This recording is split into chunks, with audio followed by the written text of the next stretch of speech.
Ma fille et son mari sont revenus de leur voyage de célébration en Chine, tout sourire. Ils ont remonté le chemin de pierre menant à la porte d'entrée de la maison qu'ils venaient de vendre pour 3 millions d'euros. Une maison dont ils étaient convaincus qu'elle était la leur. Mon gendre, Kevin, a glissé la clé dans la serrure. Elle s'ajustait parfaitement. Elle a tourné sans effort. Mais au moment où il a poussé la porte, les sourires se sont évanouis de leur visage. Ce qu'ils ont trouvé à l'intérieur a fait pousser un cri à ma fille Alice. C'était un son que je n'avais pas entendu depuis qu'elle était une petite fille tombée d'une balançoire. Un son d'horreur pure et non filtré. Mais ils ne criaient pas à cause de ce qui était là. Ils criaient à cause de ce qui n'y était pas.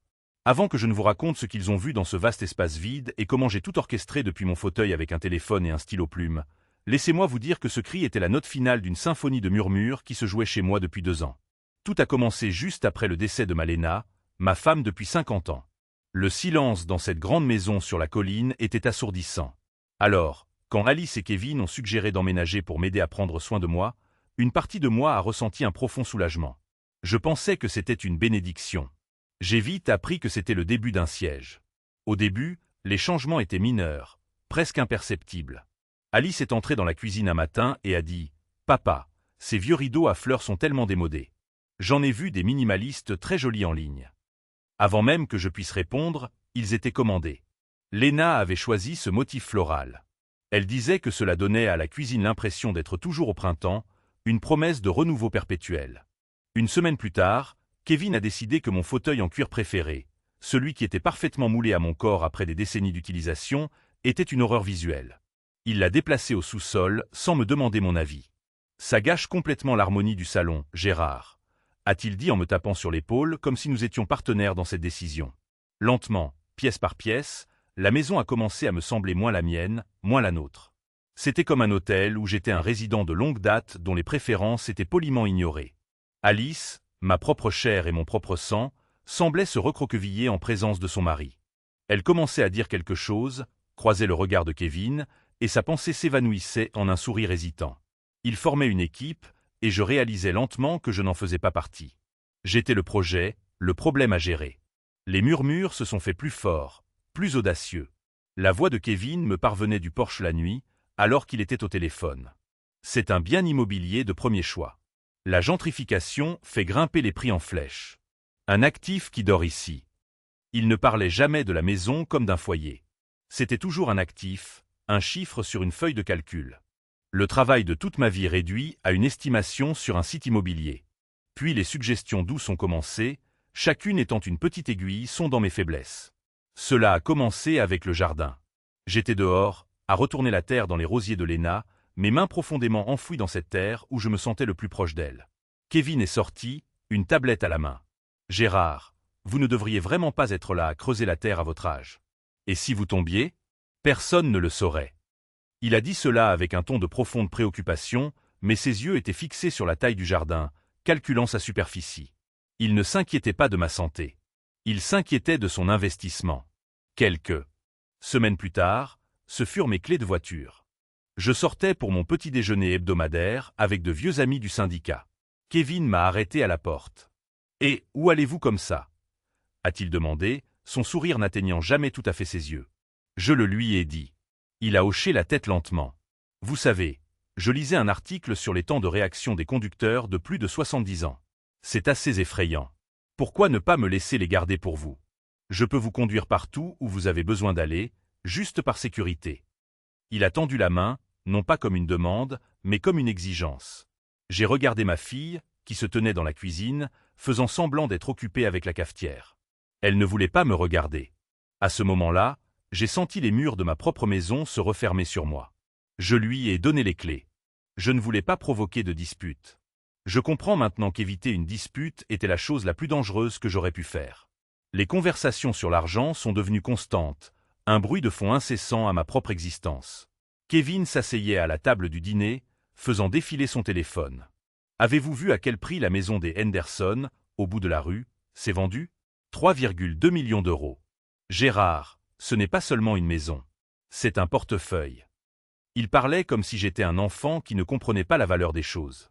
Moi, qui avais lancé une entreprise de construction avec rien d'autre qu'une camionnette et 2 bras solides. Moi, qui avais personnellement dessiné les plans de cette maison même. Je me contentais de hocher la tête et de continuer à manger une nourriture qui n'avait plus de goût. Chaque commentaire était un petit acte d'effacement, une tentative de saper ma compétence, de faire de moi un vieil homme fragile qui avait besoin d'être sauvé de lui-même. Ils ne prenaient pas seulement le contrôle de ma maison. Ils essayaient de prendre le contrôle de mon identité. Certaines nuits, quand la maison était silencieuse et qu'ils dormaient, je parcourais les pièces seul. Je passais ma main sur la rampe en chêne que j'avais installée moi-même. Je me tenais dans l'embrasure de la porte entre la cuisine et le salon où Léna et moi avions marqué la taille de nos enfants avec de faibles traits de crayon. On pouvait encore les voir si on captait la lumière juste comme il faut. Cette maison était un registre vivant de notre vie commune. Elle a été construite avec les heures supplémentaires de mon premier gros contrat, chaque brique étant le témoignage d'une promesse que j'avais faite à Léna quand nous n'étions que des jeunes sans rien. Je lui avais dit que je lui construirais un château, un endroit si solide qu'aucune tempête ne pourrait jamais l'ébranler.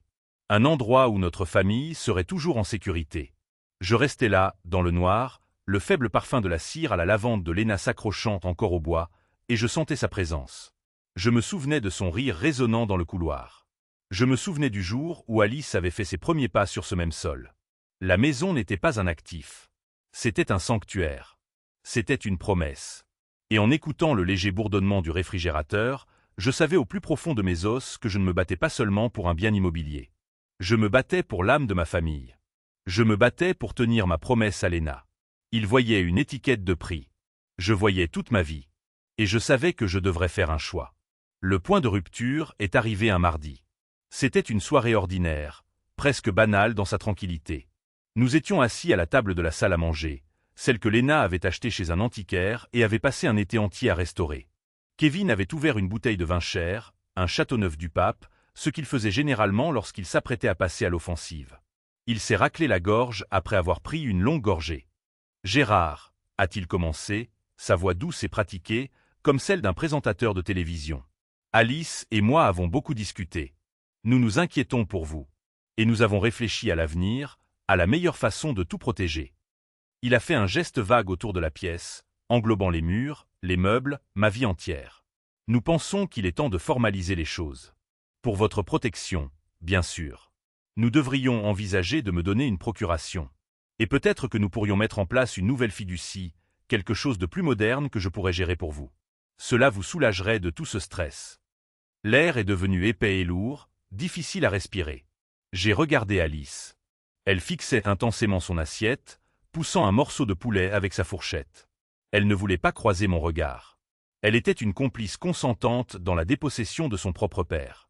J'ai posé mes couverts, le tintement résonnant dans le silence soudain. J'ai regardé Kevin droit dans les yeux.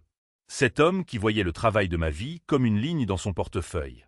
Cet homme qui me voyait comme un obstacle à gérer. J'ai laissé le silence s'étirer, le laissant sentir le poids de sa propre audace. Puis je lui ai donné ma réponse. C'était un seul mot, prononcé avec un calme que je ne me connaissais pas non.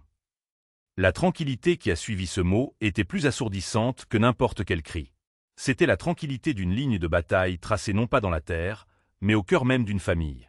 Kevin a été pris au dépourvu, son visage affichant une brève lueur de surprise avant de se recomposer en un masque de sollicitude blessée. Alice, elle, a finalement levé les yeux de son assiette, la peur et la confusion se lisant clairement sur son visage. Le repas s'est terminé dans un silence glacial, chaque bouchée difficile à avaler. Ce soir-là, je n'ai pas fait ma promenade habituelle dans la maison. Je suis resté assis dans mon fauteuil, celui qu'il n'avait pas encore réussi à bannir, et j'ai écouté les sons de la maison. Le craquement du bois, le murmure du vent à l'extérieur. Je savais que ce « non » n'était pas la fin de la bataille. C'était le début. Ils avaient sous-estimé leur adversaire. Ils voyaient un vieil homme fatigué, mais ils avaient oublié que ce vieil homme avait construit cette maison de ses propres mains. Et un homme qui sait construire sait aussi, quand il le faut, comment démolir.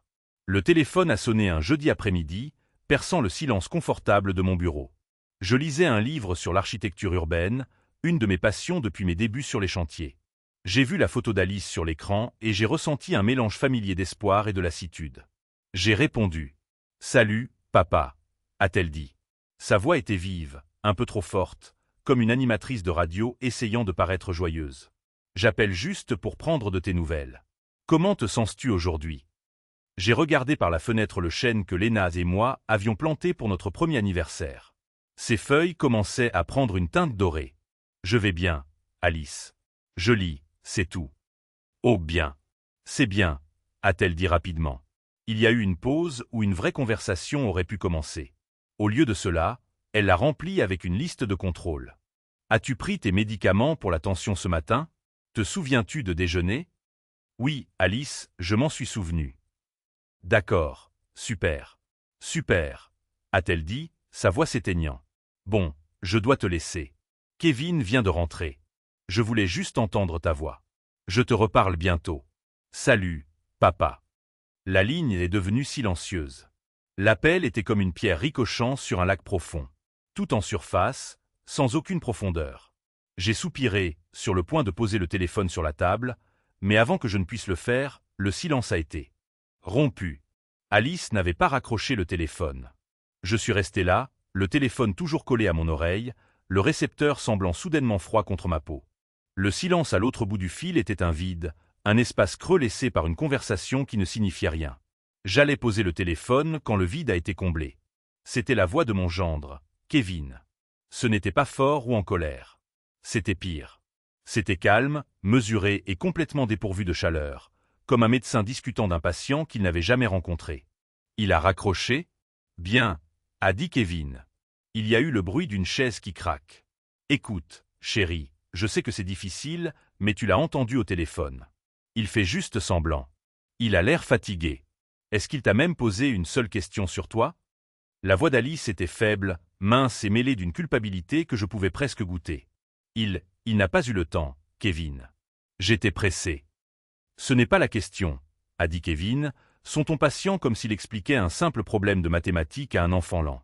Le fait est que nous ne pouvons pas continuer comme ça. Nous mettons nos vies en attente. Tu es stressé. Je suis stressé. Et pourquoi? Pour qu'il puisse déambuler dans cette grande maison vide en oubliant s'il a pris ses pilules. Mais une maison de retraite, a murmuré Alice, comme si le fait de prononcer ces mots plus fort les rendrait plus réels. Ça semble si cruel. Puis est venu l'argument final et clinique de Kevin. Les mots qui allaient résonner dans mon esprit pendant des mois. Ce n'est pas cruel, Alice. C'est pratique. Les Prés Ensoleillés est un établissement très bien noté. Il aura des infirmières, des activités, des gens de son âge. Nous ne pouvons pas lui offrir ça. Et soyons brutalement honnêtes. Nous sommes assis sur un actif de 3 millions d'euros. Nous ne pouvons pas commencer notre avenir. Nous ne pouvons pas investir. Nous ne pouvons pas voyager tant que nous n'aurons pas débloqué cette valeur. Il doit aller en maison de retraite. C'est la seule solution logique. Nous vendons la maison, utilisons une petite partie pour financer ses soins indéfiniment, et nous pouvons enfin vivre. C'est la bonne chose à faire pour tout le monde. Il y a eu un long et lourd soupir de la part de ma fille. C'était le son d'une reddition finale. D'accord, a-t-elle dit, sa voix à peine audible. D'accord, Kevin, tu.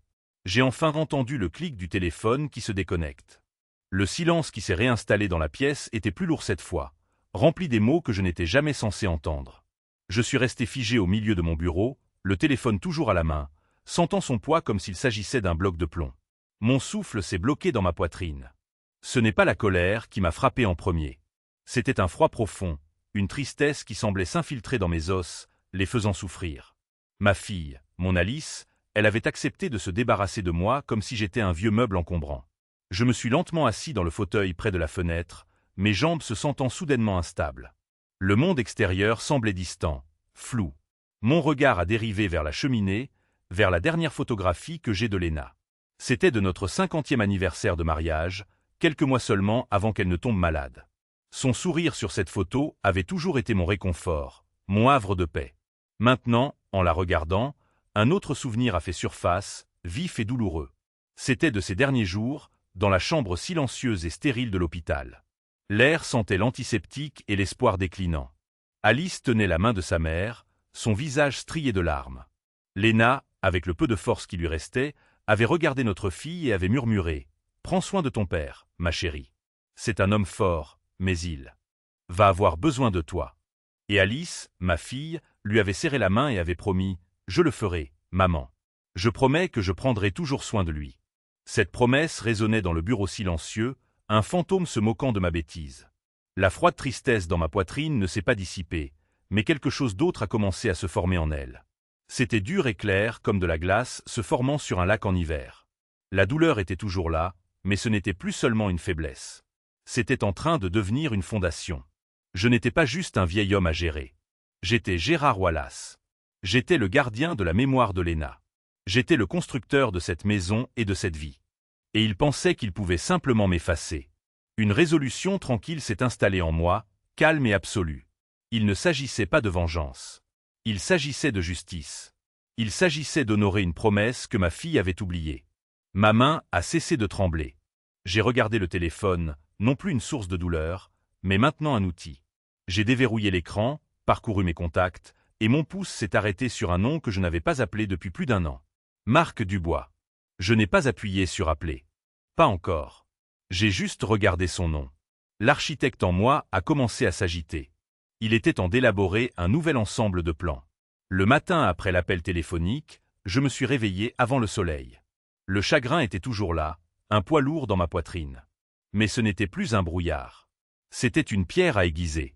Et dessus, j'aiguisais mon esprit. S'ils voulaient un vieil homme fragile et oublieux, alors c'est exactement ce que je leur donnerais.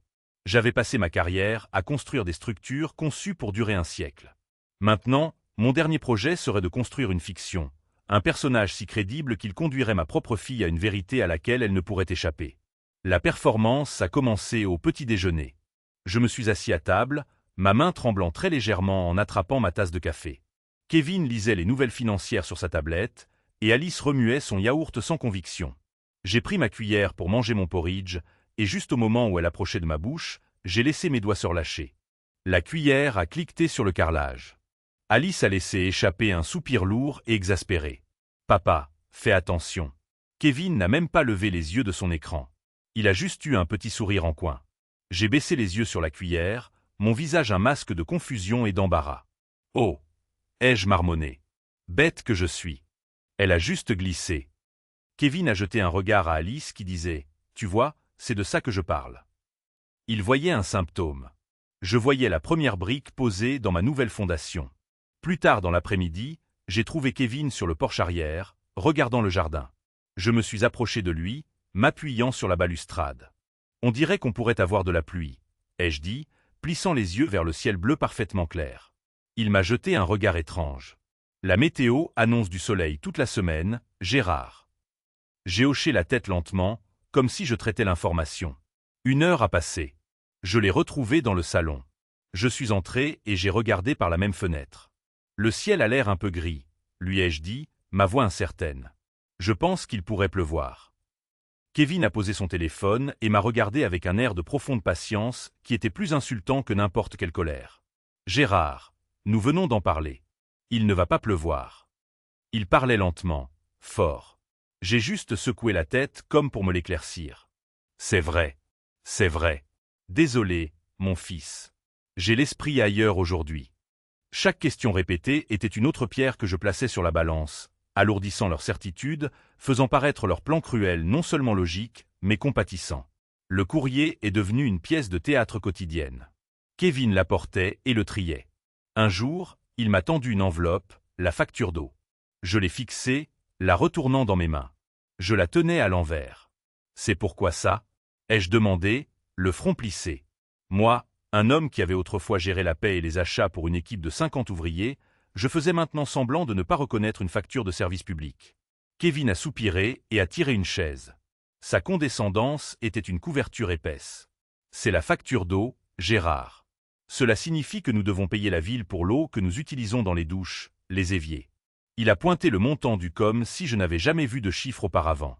Je l'ai laissé m'expliquer pendant 5 minutes complètes. Son ton paternaliste était le carburant qui faisait tourner mon moteur. Le soir, je perfectionnais l'art de m'assoupir. Je m'asseyais dans mon fauteuil avec un livre, et bientôt ma tête hochait. Ma respiration devenait profonde et lente, et le livre glissait de mes genoux sur le sol avec un bruit sourd. Dans ces moments-là, il parlait librement, croyant que j'étais perdu pour le monde. Il est épuisé, murmurait Kevin à Alice. Il ne peut même pas finir un chapitre. Nous faisons ce qu'il faut, chérie. C'est trop pour lui. Et ma fille, ma propre Alice, était d'accord. Chaque mot qu'il prononçait était un autre clou dans un cercueil qu'il construisait. Il ne réalisait simplement pas que ce n'était pas pour moi. Le lendemain matin, j'ai dit à Kevin que je me sentais fatigué et que j'allais passer la journée dans ma chambre. Il a hoché la tête, un air satisfait sur le visage. Dès qu'ils ont quitté la maison pour faire des courses, j'ai marché 3 kilomètres jusqu'à une supérette et j'ai acheté un téléphone prépayé bon marché, en espèces. Mon premier appel a été pour Marc Dubois. Je n'avais pas eu besoin d'un avocat depuis des années, mais j'avais le sentiment que j'allais avoir besoin du meilleur. Plus que ça, j'avais besoin d'un ami à qui je pouvais confier ma vie. Marc Dubois et moi, ça remonte à 55 ans. Nous nous sommes rencontrés dans la boue du service militaire, deux jeunes hommes essayant de prouver que nous étions assez durs. Nous avons servi ensemble, sommes rentrés ensemble, et il a été mon témoin à mon mariage avec Léna. Il m'a soutenu à ses funérailles. Il était la seule personne sur Terre, à part mes enfants, qui connaissait toute l'histoire de ce que Léna et moi avions construit. Je lui ai donné rendez-vous dans un petit café de l'autre côté de la ville. Un endroit avec des banquettes en vinyle usé et un café assez fort pour décaper la peinture. Un endroit où ma fille et son mari ne seraient jamais vus morts. Il était déjà là quand je suis arrivé, assis dans une banquette au fond. À 76 ans, Marc était toujours aussi vif qu'une aiguille, vêtu d'un costume sur mesure qui lui donnait plus l'air d'un PDG que d'un avocat à la retraite. Ses yeux, cependant, étaient les mêmes. Il ne manquait rien. Il s'est levé et m'a serré dans ses bras. « Gérard, mon vieux, ça fait trop longtemps. Qu'est-ce qui est si urgent que ça ne pouvait pas être un appel à mon bureau ?» J'ai glissé dans la banquette en face de lui. Je n'ai pas perdu de temps. Je lui ai tout raconté.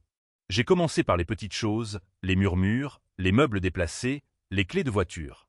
Je lui ai parlé de l'obsession de Kevin pour la valeur marchande de la maison. Et puis je lui ai parlé de l'appel téléphonique.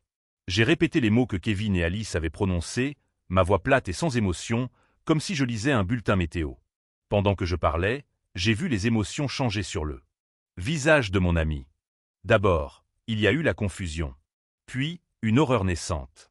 Au moment où j'ai terminé, sa mâchoire était serrée, et ses yeux avaient un feu froid que je n'avais pas vu depuis que nous étions de jeunes hommes dans un pays étranger.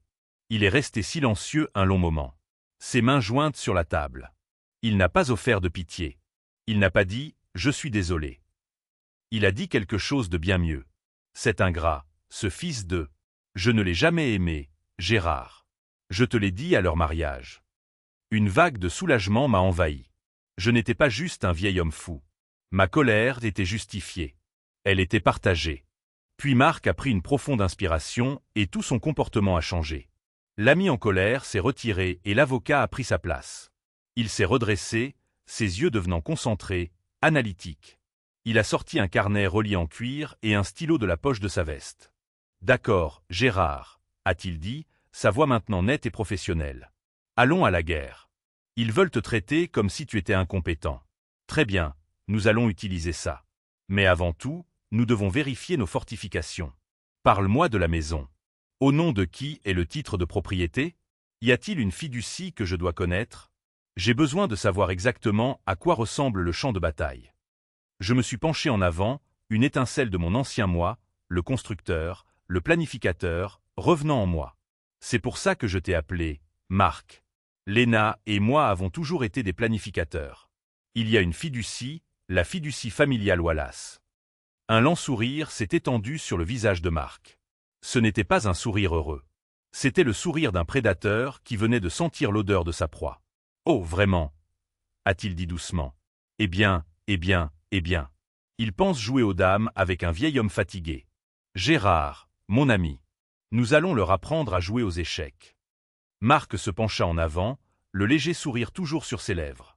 Il joignit les doigts, ressemblant moins à un avocat qu'à un professeur sur le point d'expliquer une loi fondamentale de la physique. « Gérard, Léna était une femme brillante. Vous l'étiez tous les deux. Lorsque vous avez créé la fiducie familiale Wallace il y a toutes ces années, vous n'avez pas seulement construit un mur pour protéger vos biens. Vous avez construit une forteresse. » Il prit un sachet de sucre du distributeur sur la table. « Pense à la maison comme à ce sachet de sucre, » dit-il en le tenant en l'air. La plupart des gens possèdent simplement leur maison en nom propre. Elle est dans leur poche. N'importe qui peut essayer de leur faire les poches. Mais toi et Léna, vous avez mis la maison dans une boîte en acier verrouillé. Cette boîte, c'est la fiducie. Il posa le sachet de sucre sur la table et mit sa tasse de café dessus. Quand vous avez créé la boîte, vous vous êtes désignés comme les deux seules personnes ayant les clés. Vous étiez les fiduciaires. Quand ma chère Léna est décédée, que Dieu ait son âme, sa clé n'a pas disparu. Légalement, elle t'a été transmise. Alors maintenant, Gérard, tu es le seul fiduciaire. Tu es la seule personne sur cette planète qui détient la clé de cette boîte. Tu as le droit légal exclusif et absolu de faire ce que tu veux avec ce qu'il y a à l'intérieur. J'ai hoché la tête, me souvenant des longues nuits que Léna et moi avions passées avec notre premier avocat, nous assurant que chaque mot était juste. Elle était toujours la planificatrice. Une ceinture et des bretelles, Gérard, disait-elle. Toujours être prêt. Sa voix semblait résonner dans ce petit café. Elle me protégeait encore. Maintenant, poursuivit Marc, sa voix baissant légèrement. Alice est une bénéficiaire de la fiducie. C'est la partie que ton gendre m'as-tu vu, monsieur le conseiller financier, a mal comprise. C'est un amateur qui joue dans la cour des grands. Il a vu son nom sur un document et ses yeux se sont transformés en signes d'euro. Il a supposé que bénéficiaire signifiait propriétaire, mais ce n'est pas le cas. Cela signifie qu'elle a le droit de bénéficier de ce qui se trouve dans la boîte, mais seulement à la discrétion de la personne qui détient la clé. Elle peut vivre dans la maison, mais elle ne peut pas la vendre. Elle ne peut pas emprunter dessus. Elle ne peut rien faire sans ta signature. Elle n'a pas de clé. Il se pencha en arrière, laissant l'information s'imprégner. Toute vente qu'ils essaient de réaliser est un fantôme. C'est une fantaisie écrite sur du papier qui ne vaut pas l'encre. C'est de la fraude. Ils tentent de vendre quelque chose dont ils n'ont absolument aucun titre de propriété légale. Puis il se pencha de nouveau en avant et ses yeux brillèrent. Mais voici la partie magnifique, mon ami.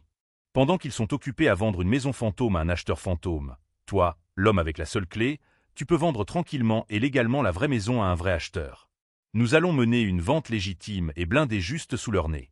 Ils sont tellement occupés à planifier ton expulsion qu'ils ne remarqueront même pas quand le sol sous leurs pieds sera vendu. Les semaines qui suivirent devinrent une étrange pièce en 2 actes joués sur la même scène. Dans un acte, ma fille et son mari étaient les vedettes d'une comédie étincelante de leur propre crue. Dans l'autre, Marc et moi préparions tranquillement la scène pour la tragédie finale et inévitable. Tandis que je continuais ma performance en tant qu'homme s'effaçant dans le crépuscule, mon vrai travail commençait. Je les entendais dans la cuisine, leur voix bourdonnant d'une énergie que je n'avais pas entendue depuis des années. Ils étalaient des piles de documents à l'aspect officiel sur la table, Kevin pointant les lignes de signature avec un air d'immense suffisance. Il était constamment au téléphone, utilisant des termes comme « diligence raisonnable » et « signature de l'acte de vente », avec une confiance que seuls les vrais ignorants peuvent posséder. C'est une affaire conclue, l'ai-je entendu dire à quelqu'un. L'acheteur est un groupe d'investissement privé. Il paie comptant, aucune inspection nécessaire. Je savais, bien sûr, que le groupe d'investissement était probablement une société écran qu'il avait créée lui-même. Il ne vendait pas une maison. Il exécutait un tour de magie, essayant de sortir 3 millions d'euros d'un chapeau qui ne lui appartenait pas. Alice était absorbée par un autre type de planification. Des brochures de voyage pour la Chine étaient éparpillées parmi les papiers juridiques. Des billets en première classe, Kevin. Nous l'avons bien mérité, disait-elle, les yeux brillants. Et une suite avec vue sur la Grande Muraille.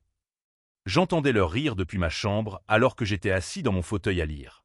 Ils ressemblaient à des enfants le matin de Noël, absolument certains d'avoir été sages toute l'année. Leur joie était un son creux, un écho dans une maison qui commençait déjà à ressembler à un tombeau pour leur intégrité. Pendant ce temps, mes propres réunions se déroulaient dans un monde entièrement différent. Marc et moi ne nous rencontrions pas dans des cuisines remplies de faux espoirs. Nous nous retrouvions dans une salle de conseil feutrée du centre-ville.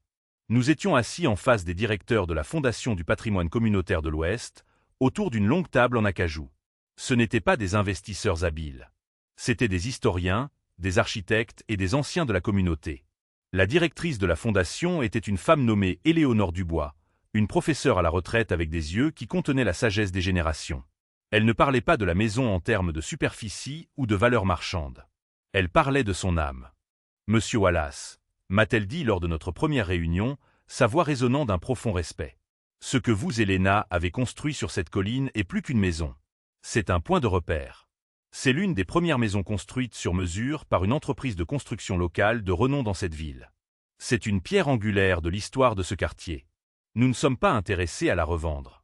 Nous sommes intéressés à la préserver. » Ils m'ont montré des plans et des projets pour faire classer la maison comme site historique, s'assurant qu'elle ne pourrait jamais être démolie. Ils voulaient créer une bourse au nom de Léna pour les jeunes architectes de la communauté. Un mardi après-midi, Kevin et Alice ont tenu leur propre cérémonie de signature. Ils ont débouché une bouteille de champagne bon marché à la table de la cuisine et ont trinqué. « À notre avenir », a dit Kevin en levant son verre. « À nous ». Ils étaient étourdis par le succès. J'ai regardé depuis l'embrasure de la porte, m'appuyant sur le cadre pour les faits, et leur ai offert un sourire faible et confus. Ils pensaient que j'étais le témoin de leur triomphe. Le vendredi suivant, j'ai eu ma propre signature. Il n'y avait pas de champagne, juste une pièce silencieuse, un notaire et Madame Dubois. Marc a glissé les documents devant moi. J'ai pris le lourd stylo-plume que Léna m'avait offert pour mon 40e anniversaire. Alors que ma main se déplaçait sur la page, signant la vente de la maison que nous avions construite, je n'ai pas ressenti de perte. J'ai ressenti un sentiment de paix profonde. Je ne liquidais pas un actif. Je cimentais un héritage. Marc a posé une main sur mon épaule, un geste de soutien silencieux. Ce soir-là, ils m'ont fait asseoir dans le salon. « Papa, nous avons une merveilleuse nouvelle », a dit Alice, contenant à peine son excitation. « Nous l'avons fait. La maison est vendue. Nous avons obtenu un prix fantastique. Maintenant, nous pouvons enfin te trouver un nouvel endroit merveilleux et sûr où l'on s'occupera de toi, » a ajouté Kevin. Et pour fêter ça, nous avons réservé un voyage. Nous partons en Chine pour 2 semaines.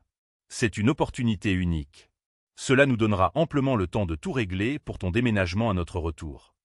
Ils m'ont regardé, attendant un sourire, un merci. J'ai juste hoché la tête lentement.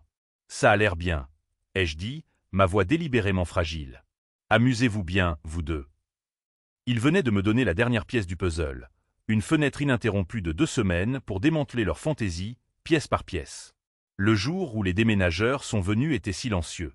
Je suis resté assis dans mon fauteuil, le dernier meuble à être chargé, et je les ai regardés travailler. C'étaient des professionnels, emballant ma vie dans des couvertures et la mettant en carton avec une efficacité tranquille. Alice et Kevin étaient déjà en Chine, envoyant des photos occasionnelles d'eux-mêmes souriant devant des temples. Ils n'avaient aucune idée qu'à la maison, leur monde entier était en train d'être démantelé. Lorsque la dernière boîte fut dans le camion et que mon fauteuil fut enlevé, je suis resté seul dans le silence caverneux du musée de ma propre vie. Le camion s'est éloigné et j'étais seul.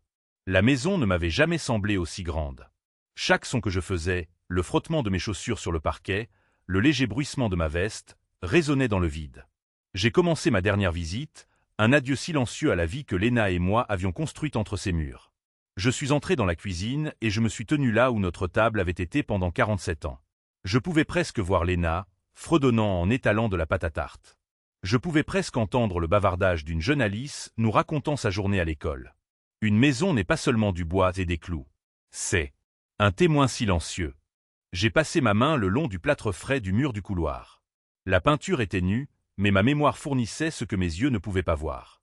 Je pouvais sentir les marques de crayons fantômes où nous mesurions la taille d'Alice année après année, jusqu'à ce qu'elle dépasse enfin sa mère. « Regarde, Gérard, c'est une géante », avait ri Léna. Toutes ces années, nous célébrions sa croissance, sans jamais imaginer qu'un jour elle essaierait de me rabaisser. J'ai terminé ma visite dans notre chambre, regardant par la grande fenêtre le vieux chêne dans le jardin. De cette fenêtre, j'avais vu ma fille apprendre à faire du vélo. J'avais vu ce chêne passer d'un jeune arbre à un géant qui montait la garde sur notre maison. Je renonçais à la vue, mais pas au souvenir. Il y avait une profonde tristesse dans ce moment, mais d'aucun regret. Pour sauver une chose, il faut parfois la laisser partir. Je ne perdais pas une maison. Je m'assurais que son histoire serait racontée correctement. Je lui donnais un nouveau gardien, un gardien qui honorerait son passé d'une manière que ma propre fille ne pouvait pas. C'était le prix à payer pour protéger ma promesse à Léna. Je me suis dirigé vers la porte d'entrée pour la dernière fois. Je n'ai pas regardé en arrière. J'ai tiré la lourde porte en chêne et le son du loquet s'enclenchant a été le son le plus final que j'ai jamais entendu. La forteresse était maintenant sécurisée. Je me suis assis dans le fauteuil de mon nouvel appartement, celui qui était autrefois une horreur visuelle dans mon ancien salon. Dehors, par la grande fenêtre, les lumières de la ville commençaient à scintiller contre le bleu profond du crépuscule. Une tasse de tisane à la camomille reposait sur la table à côté de moi. J'étais calme. Mon téléphone a vibré avec une notification de l'application de la compagnie aérienne. Leur vol de Shanghai avait atterri il y a 1 heure. À ce moment précis, je savais qu'ils étaient dans un taxi, fendant le trafic du soir, en route vers la maison. Je pouvais imaginer la scène si clairement. C'était comme si j'étais un fantôme assis sur la banquette arrière avec eux. Alice appuierait sa tête contre la vitre froide de la fenêtre, fatiguée du long vol, mais vibrant d'une énergie agitée. Elle aurait ce regard rêveur qu'elle avait enfant en pensant à son anniversaire. Kevin serait sur son téléphone, bien sûr, vérifiant probablement son compte en banque pour la 10e fois. « Je n'arrive pas à croire que c'est réel », dirait Alice, sa voix un soupir heureux. La Chine était un rêve, mais je suis tellement prête à commencer notre vraie vie. Kevin ne lèverait pas les yeux de son téléphone, mais un sourire suffisant jouerait sur ses lèvres. Le virement aurait dû être effectué pendant que nous étions en l'air. 3 millions d'euros, bébé. Liquide. Je t'avais dit que le plan était solide. Je t'avais dit que je m'en occuperais. Il la regarderait enfin. Alors, as-tu décidé de la couleur de ton nouveau cabriolet? Leur conversation serait une liste de courses fantaisistes, un bateau pour lui, une nouvelle maison pour eux, quelque chose de moderne avec beaucoup de verre dans un quartier résidentiel sécurisé de l'autre côté de la ville. Ils parleraient d'investissement et de portefeuille. À un moment donné, une lueur de culpabilité pourrait traverser le visage de ma fille. Je me sens un peu mal pour papa, pourrait-elle dire doucement. Et Kevin, toujours pragmatique, l'écarterait d'un geste. Ne t'en fais pas. Nous avons fait ce qui était le mieux pour lui. Il est en sécurité. Ses soins sont financés et nous sommes en sécurité. Il n'aurait de toute façon pas su quoi faire avec toute cette valeur. Elle était là, à pourrir. Nous sommes les plus intelligents, Alice. Nous avons maximisé l'actif. J'imagine que ce furent ses mots exacts. Maximiser l'actif. Il avait raison, d'une certaine manière. Ils étaient intelligents. Ils avaient un plan. Ils avaient des avocats et des documents. Mais ils avaient construit tout leur avenir sur une seule hypothèse erronée. Ils avaient lu la carte à l'envers. Et maintenant, ils arrivaient à leur destination. Le taxi tournerait dans la rue familière bordée d'arbres, et là, elle serait, ma vieille maison, debout sur la colline, les attendant comme un prix à la fin d'une course qu'ils ne savaient pas avoir déjà perdue. « Regarde », dirait Alice, un sourire dans la voix. « Nous sommes à la maison. » J'ai imaginé le taxi s'éloignant du trottoir, ses feux arrière rouges disparaissant dans la rue, les laissant seuls dans le calme du soir. Il y aurait un moment d'immobilité, les deux se tenant sur le trottoir, regardant la maison, leur prix. Kevin, avec une démarche arrogante, ferait teinter la seule clé dans sa main. Alice sourirait, un sourire fatigué mais profondément satisfait. Ils l'avaient fait. Ils avaient gagné. Je les vois remonter le chemin de pierre familier. Kevin serait celui qui irait à la porte. Le conquérant retournant à son château. Il choisirait la clé. Je peux presque entendre le petit grattement métallique alors qu'il la pousse dans la serrure. Il tournerait la tête et ferait un clin d'œil confiant à Alice avant de tourner la clé. Et la serrure tournerait. Un clic solide et satisfaisant, un son familier, le son d'une clé ouvrant une serrure. Le son de la propriété. Du moins, c'est ce qu'il pensait. Ce petit détail était une courtoisie de marque. Il voulait qu'ils aient ce dernier moment de certitude absolue avant que le sol ne se dérobe sous leurs pieds. Kevin pousserait la lourde porte en chêne vers l'intérieur, s'attendant à l'odeur familière de cire au citron et de vieux livres. Il s'attendrait à voir la lueur chaude de la lampe sur la table de l'entrée. Il s'attendrait au confort de la maison. Au lieu de cela, la porte s'est ouverte sur une caverne de silence retentissant. La maison était une coquille vide. La lumière du soir provenant des grandes fenêtres tranchait l'espace vide, illuminant des grains de poussière dansant dans l'air où leur vie se trouvait autrefois. Il y avait des rectangles pâles sur les murs où des tableaux avaient été accrochés pendant des décennies. Les parquets, autrefois recouverts de tapis et de meubles, étaient maintenant de vastes étendues de bois nus qui amplifiaient le son de leur propre respiration. Le sourire confiant de Kevin ne s'est pas simplement évanoui. Il s'est figé, puis s'est effrité. Il a cligné des yeux une fois, deux fois, comme pour essayer d'effacer une image défectueuse de ses yeux. Sa première pensée, j'en suis sûr, fut qu'ils avaient été cambriolés. « Mais qu'est-ce que c'est que ce bordel ?»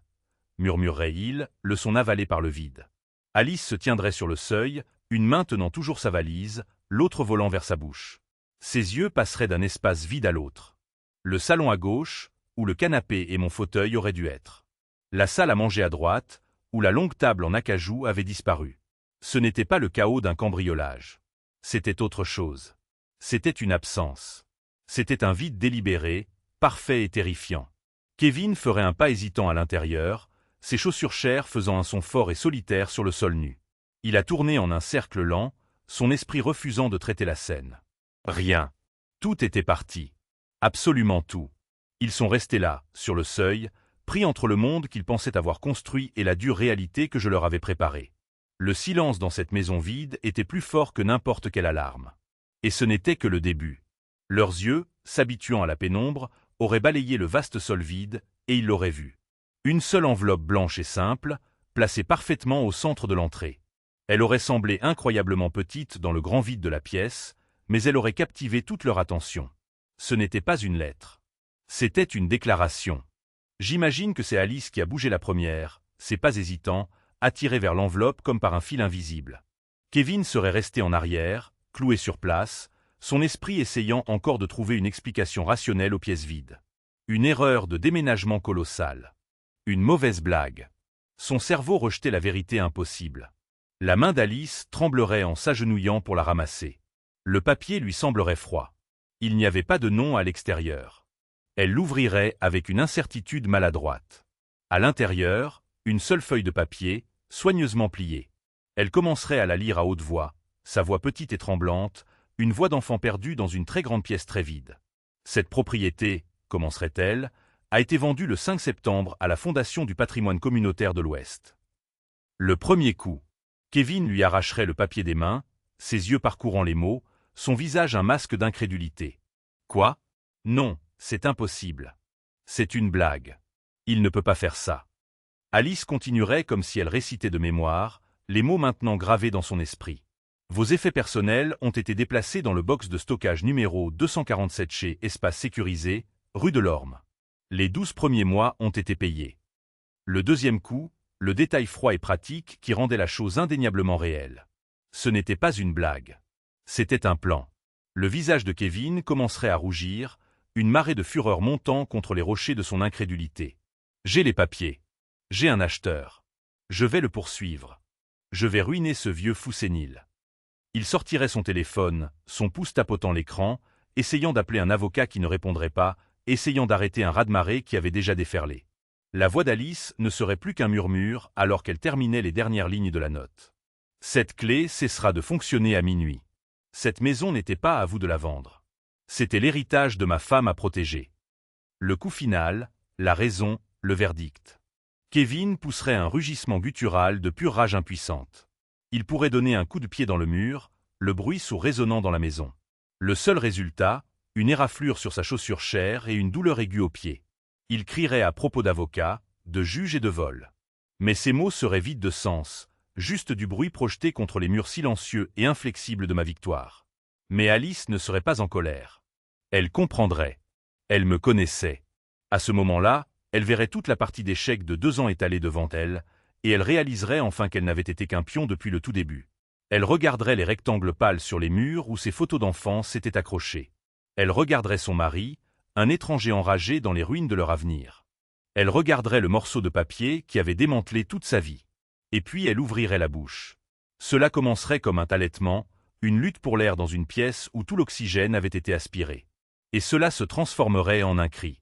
Ce n'était pas un cri de colère ou de frustration. C'était le son d'une âme qui se brise. C'était le son de la conséquence arrivant pile à l'heure. Pendant qu'une tempête de leur propre fabrication s'abattait sur ma fille et mon gendre, mon monde était parfaitement calme. Il n'y avait pas d'écho de cris dans mon nouvel appartement.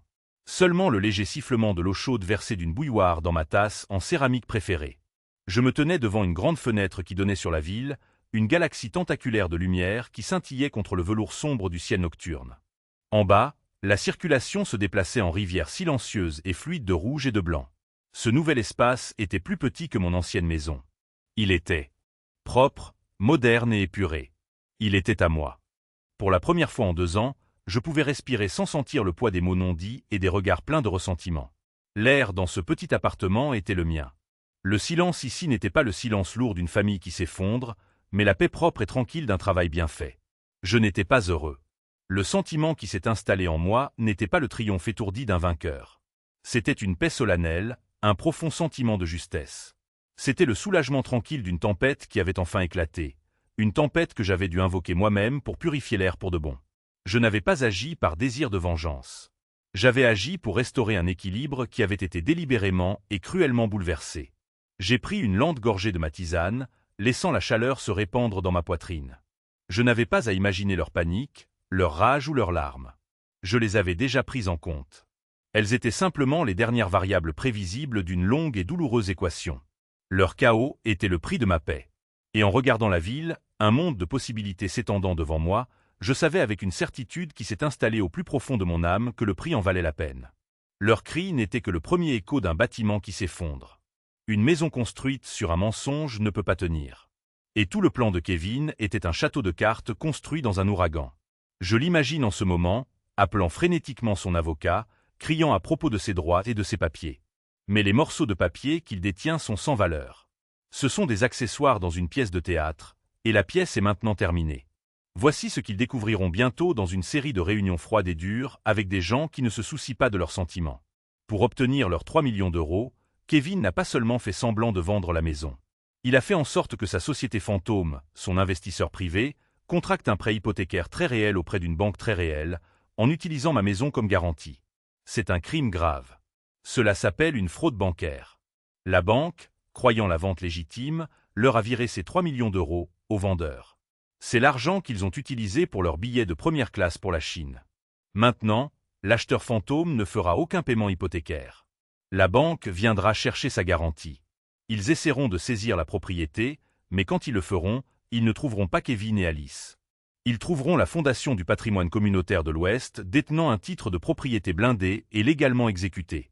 Ils découvriront que leur prêt de plusieurs millions d'euros était garanti par un actif que l'emprunteur n'a jamais possédé. La banque ne pardonnera pas et n'oubliera pas simplement. Ils tourneront toute leur attention et tout le poids de leur équipe juridique vers les personnes qui ont signé les papiers et reçu l'argent. Les 3 millions d'euros qu'ils pensaient être la clé d'une nouvelle vie sont maintenant une dette colossale qui doit être remboursée immédiatement. Et quand la banque en aura fini avec eux, le bureau du procureur de la République commencera probablement sa propre enquête. Je n'ai pas eu à les pousser de la falaise. J'ai juste eu à m'écarter et à les regarder courir vers le bord les yeux fermés, aveuglés par leur propre cupidité. Je ne leur ai pas tendu de piège. J'ai simplement permis aux pièges qu'ils avaient tendus pour moi, et pour eux-mêmes, de se refermer enfin. Ils étaient tellement occupés à essayer de voler mon avenir qu'ils n'ont jamais pris le temps de sécuriser le leur. L'appel est arrivé une semaine plus tard. J'arrosais une nouvelle plante sur mon balcon quand son nom est apparu sur l'écran. Pendant un instant, j'ai envisagé de ne pas répondre, mais je savais que je le devais. C'était la dernière pièce de l'ancienne structure qui devait être abattue avant que je puisse vraiment en construire une nouvelle. J'ai répondu et je n'ai rien dit. À l'autre bout, il n'y avait que le son d'une respiration rauque et difficile, puis un sanglot. Papa. La voix d'Alice était brisée. Une chose fracassée que je reconnaissais à peine. Papa, je suis tellement désolé. Nous. Kevin, il m'a dit que c'était la seule façon. Il a dit que tu n'étais pas en sécurité. J'ai été si stupide, papa. Si faible. Nous avons tout perdu. La banque, ils prennent tout. Je suis tellement désolé. Elle s'est effondrée en larmes, un torrent de regrets et d'apitoiement. J'ai écouté. J'ai laissé le silence s'étirer. Je l'ai laissé sentir tout le poids de l'espace qu'elle avait créé entre nous. Je n'ai pas crié. Je n'ai pas dit « je te l'avais bien dit ». Quand ces sanglots se sont finalement calmés en de petits hoquets, j'ai parlé, ma voix calme et égale. Je t'entends, Alice. Un autre silence. Je pouvais la sentir attendre plus, le pardon, une solution. Je n'ai offert ni l'un ni l'autre. L'homme que toi et ton mari avez essayé de mettre dans une maison de retraite est parti. Ai-je continué, mes mots mesurés et clairs.